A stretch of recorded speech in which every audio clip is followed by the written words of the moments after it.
When you get to my age, you will not measure how well you've done by how much money you've got. I can guarantee you that. You'll all do fine on money anyway. I mean, think about it. 7 hours a day, you're in a bed. You got exactly the same mattress I've got. If you don't, we'll sell it to you at the furniture mart.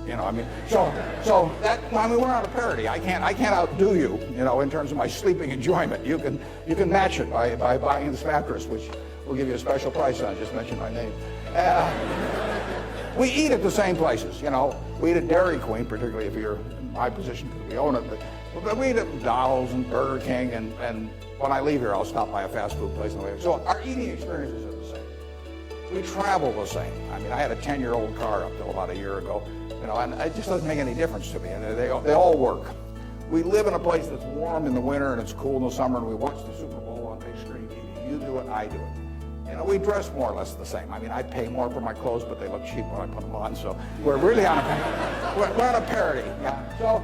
So the money isn't going to be that big a deal. Everybody in this country is going to, with the intelligence this group has, the energy you have, you're going to do well. So what's the difference? What really counts? Well, I would say that you will measure, health is enormously important, and that's a matter of a fair amount of luck. I mean, so I'm not shortchanging it. I'm just saying you can't do too much about that. But you will measure your success in life by how many, and extent, whether it's the people you want at 70 or whatever the age may be, you'll measure it by how many of them really love you, in the end. I mean, you can't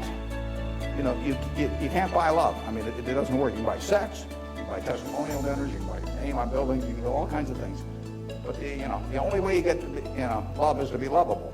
It's kind of irritating, actually. If you got a lot of money, it'd be more fun to just write out a check for $1 million. So everybody, now on loves me. But it doesn't work that way. In fact, the only way is to be lovable. And I've got this friend who came out of Auschwitz and had at least one member of the family die there. And what is it now? It's 60 years later.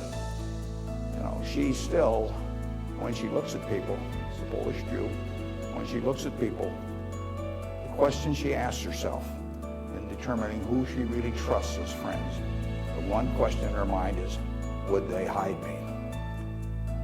Now, when you get to be 70, if you've got a lot of people that would hide you, you've had a successful life. I know people who have a tremendous amount of money, no one would hide.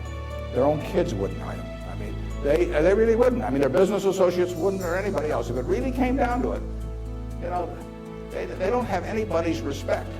They've got their attention maybe with money or something, but nobody loves them. They pay homage to them, and the kids may put up with them and hope they don't change their will or something, but the truth is that nobody would hide them. And if you've got a lot of people that would hide you when you get to be 70, you will have a very successful life.